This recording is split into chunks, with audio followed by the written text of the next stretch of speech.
talk about personality from a psychological perspective, we are talking about people's traits, usually 5 or 6 different dimensions of traits. Trait by definition is a stable construct. It should be quite unchangeable, particularly in adults. And a lot of previous research over the past 100 years has actually found this, that personality after the age 30 just remains stable. It's not very changeable as such.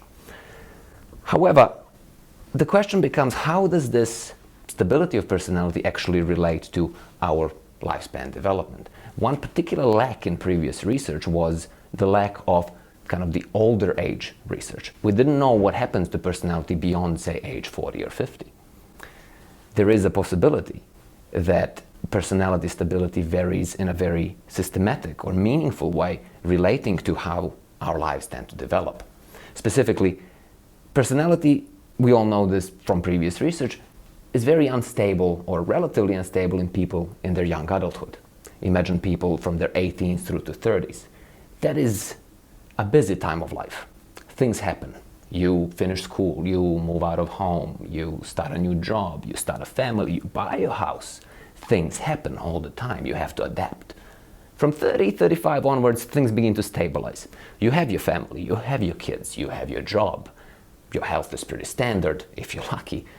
Things go quite stable. And that is when your personality actually begins to stabilize. It reaches a point where it doesn't change that much. From year to year, it's quite the same. However, if you think about it, from, say, about retirement age onwards, things begin to happen to you again. You retire. Your friends and family, unfortunately, pass on. Your health may deteriorate.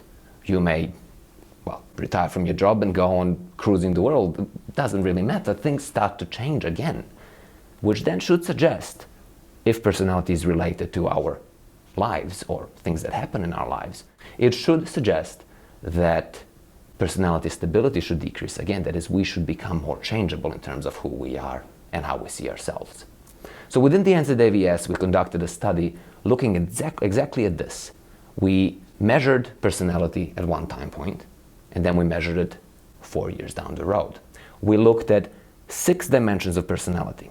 Extroversion, which relates to people's sociability. Agreeableness, which relates to how agreeable people are, their politeness.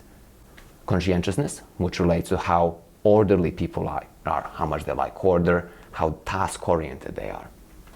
Openness to experience, which relates to how open people are to ideas, to new experiences, to variety in their lives. Neuroticism, which relates to how stressed out people are when something happens in their lives, how moody, so to speak, they are. And finally, honesty, humility, which relates to people's sense of self-entitlement, how much they wish to have luxury goods, for instance. So we measured these in 2009, and then we measured them in 2012.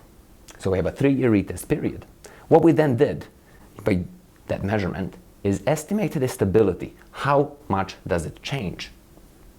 Finally, to actually investigate how the stability varies across the lifespan, we looked at how this estimate of stability actually changes from age 18 through to age 80. What we found is that overall, as we expected, personality variables are very stable. You would expect this because we're talking about traits.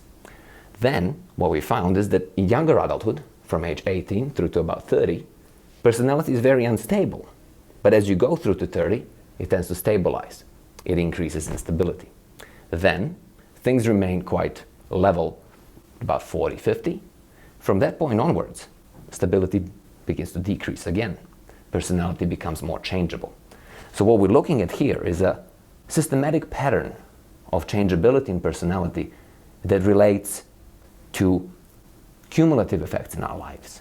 How stable or unstable our lives actually are, which then opens quite a lot of possibilities for research, as it suggests that personality may change in relation to meaningful life events.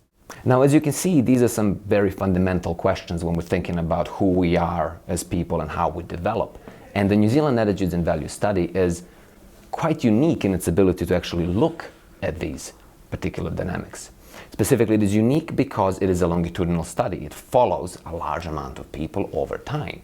Also, when we're looking at these dynamics in the New Zealand Attitudes and Values study, we're looking at how they relate to New Zealanders overall, because the New Zealand Attitudes and Values study sample is representative. We're not looking at how it develops in students only, or a particular small sample of the population. We are looking at New Zealanders overall, which is very, very important, particularly in terms of previous research, which has been based largely on student samples. That is, pick your students, give them a candy and get them to do a questionnaire, which is not representative of what happens to people overall. And if we're looking at development of how we see ourselves, we want to know this. So it is very important for our participants to keep filling in the survey year after year, because as you can see, it is very, very important for research questions as well as how it relates to people's lives.